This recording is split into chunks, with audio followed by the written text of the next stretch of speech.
Innovation in agriculture tonight as government partners with two entrepreneurs. Barbados begins to flood the malls as Christmas draws nigh. And coming up in sports, the Windies forced into a decider following today's defeat by Bangladesh. Credible, balanced, committed. This is the CBC Evening News. Good evening, I'm Shane Jones, leading the news at 7. Agriculture in Barbados is about to be taken to the next level. This as government joins forces with two young entrepreneurs to mass produce fruits and vegetables which are currently imported. Sharika Griffith has more. Barbados's food import bill could be significantly reduced with a successful implementation of this project. Minister of Agriculture and Food Security Indar Weir says the project could be started as early as next month. So we're going to get together and we're going to make sure we pull all the costs in together, and we are going to come with this type of aeroponic project where agriculture can be taken to the next level. But more importantly, we need the scale, and through what we discuss, we're going to be able to produce almost 80 to 90% of some of the vegetables that we're currently importing. Minister Weir made the comments as he toured Innogro's hydroponic facility in Hastings, Christchurch. The setup packs the equivalent of 1 acre of land into this 40-foot fully insulated container, thereby saving land, energy and water. Director Rishi Panjwani says it's the first of its kind in Barbados.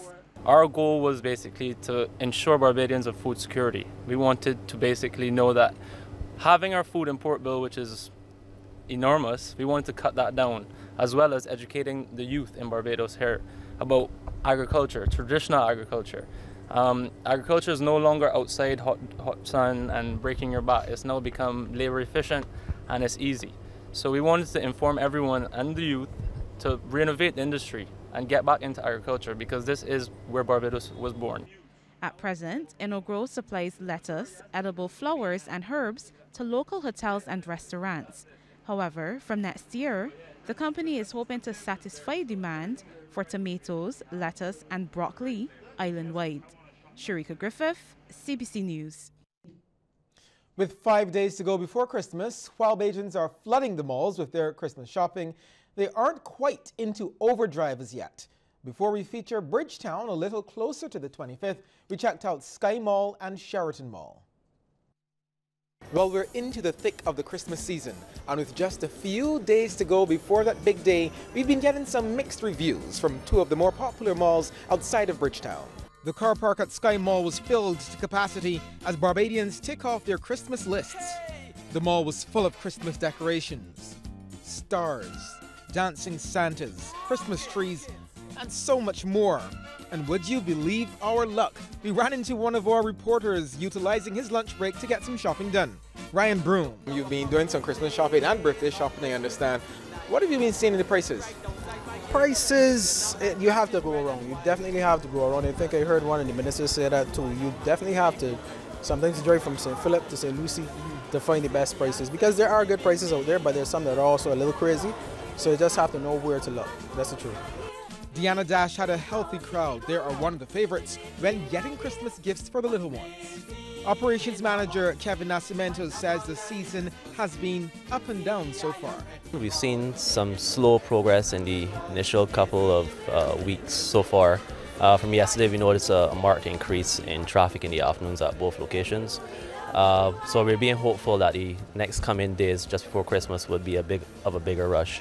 But generally up to this point in time, it's been a bit slow for our analysis based off what we've been seeing from last year and this year by comparison. Okay, and first finally, any promotions? Generally, yeah, we have a 20% off on Christmas decor right now, and every Sunday we're doing manager specials. So this Sunday, look forward to seeing some more manager specials coming up at both locations. Well, a short sleigh ride over took us to the Sheraton Mall, where we found some folks checking out furniture. Perhaps a new suite for the holidays? Then there's the gift wrapping. And here's my confession, this is where I get all of my gifts wrapped every Christmas. And the Hallmark ladies were busy making their customers happy. Remember that sleigh ride I told you about? Well, Sheraton's marketing manager Danielle Singh joined me by their selfie wall to tell me what the mall has in store for Christmas. This year we are giving away up to $30,000 in Sheraton Mall cash when persons spend $75 or more in any Sheraton Mall store or $35 or more in any Sheraton Mall restaurant. That is a jump start to our 30th anniversary next year, and we want our customers to have a piece of the cake. So all they have to do is fill out their name, contact information, and a lucky number between 1 to 25 at the back of their receipt and drop them into any of our polka dot drop boxes throughout the mall. Okay, so tell me about the traffic you've been seeing since Christmas. It's been an influx in traffic.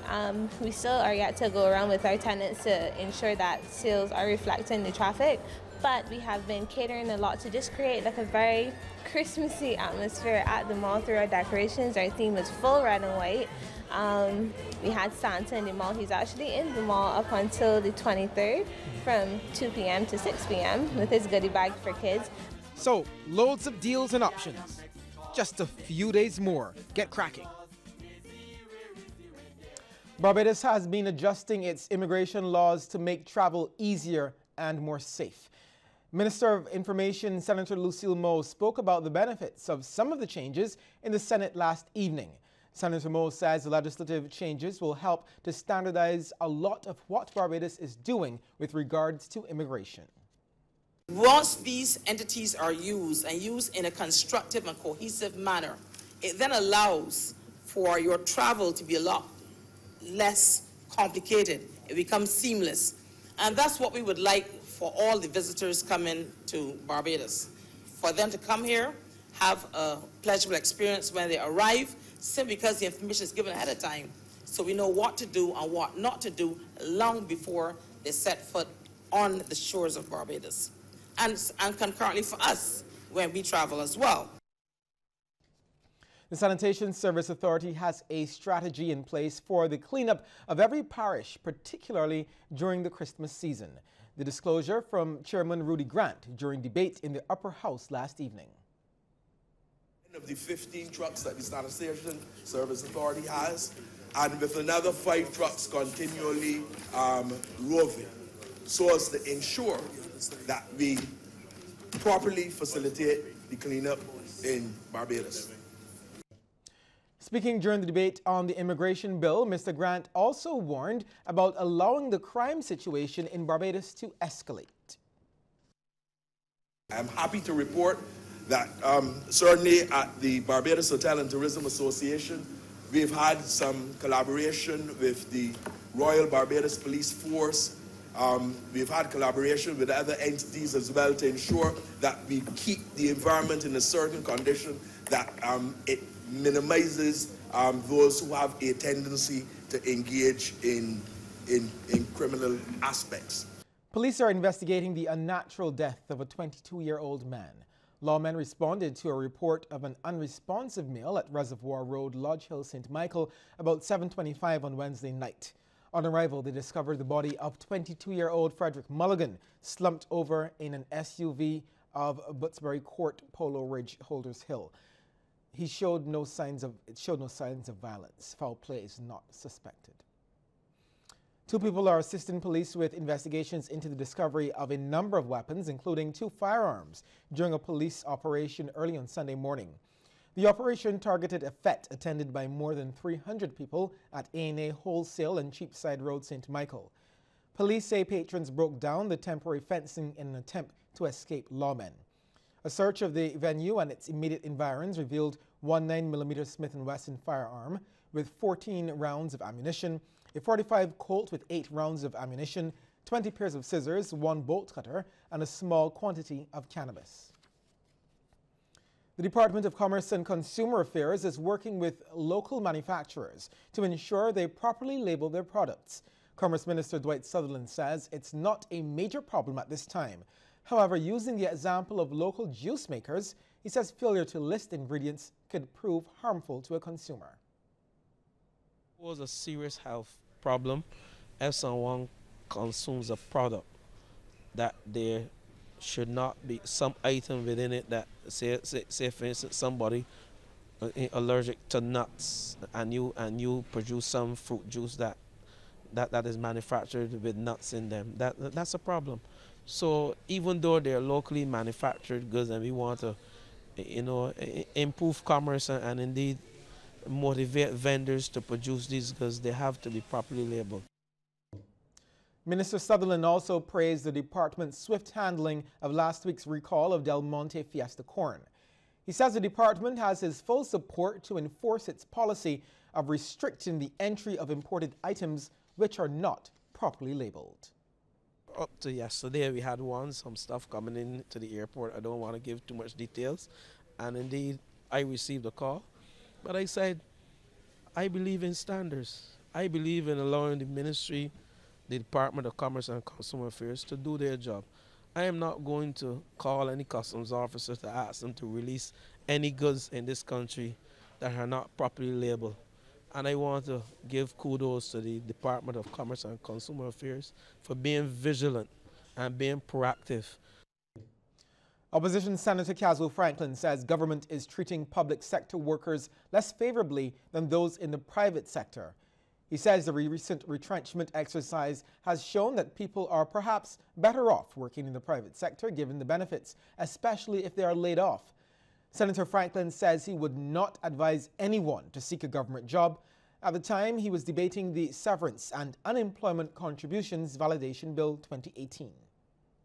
You are better rewarded at the end if the employer take you out unfairly or wrongfully,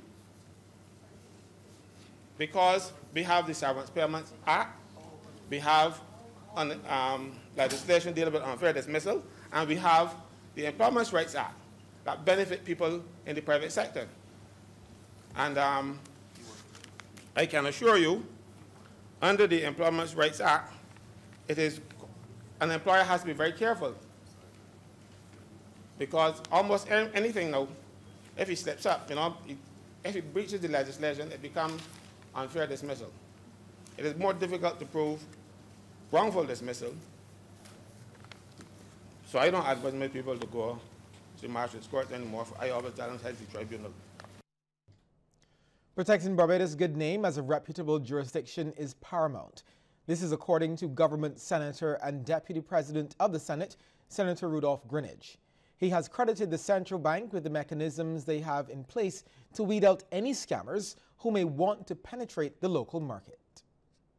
They have a supervisory department there, and they are engaged in monitoring and also applying the necessary due diligence to weed out bad eggs before they slip through the net, and even after. I think they have to issue them with something called a certificate of good standing. But that is needed, because all of us know, sir, that some investors' investment policies run counter to what is good and what is wholesome. Menstrual conditions such as endometriosis and PCOS could be contributing to the high incidence of chronic non-communicable diseases. However, there's no way to know for sure because there is little to no information on the prevalence of these conditions in the region. Executive Director of the Barbados Family Planning Association, Anderson Langdon, says these conditions can no longer be seen as simple inconveniences for those diagnosed. We cannot continue to make assumptions and base treatment and management of these conditions using research conducted on populations not like ours in Barbados or the Caribbean region.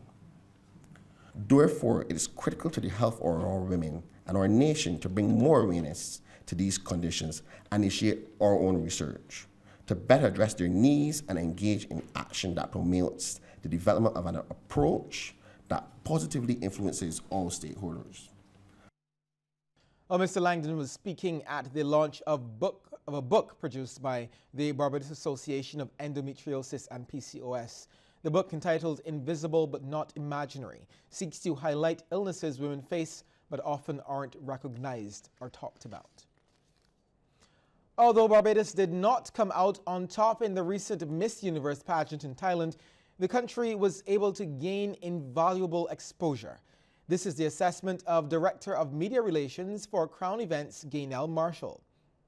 Crown Events is the franchise owner of Miss Universe Barbados. Ms. Marshall says the Miss Universe pageant is the 4th most watched telecast in the world, and for Barbados to have a representative on the stage gives the island visibility. In order to be seen, you have to be where people are. To be heard, you have to be where your audience is. And that is the most important thing. Barbados has a perspective. They have incredible people. They have natural beauty from top to bottom. And that deserves a place on the stage. And as long as we can physically put a young delegate from Barbados on the stage, we'll continue to do so. The strength, the poise, the confidence, the beauty, of course, but the ability to be an overall global influencer is why this is so important. Ms. Marshall was speaking during a media conference to mark the return of Miss Universe Barbados Megan Tibbles. Ms. Tibbles thanked her team and Barbadians for their support during the competition. She's anticipating a busy and productive 2019 as she continues her reign as Miss Universe Barbados. I'm continuing my reign as Miss Universe Barbados. I don't know my schedule yet, but it's going to be full. So hopefully I see a bit more of you guys. I see more of I Am a Girl Barbados, because that's a charity that I'm working with. So I'm excited to get more in line with them and see what they need from me and how I can assist them. And just working with my sponsors in general in any way that I can. So that's my goal for the next year, to just be the best Miss Universe Barbados that I can be.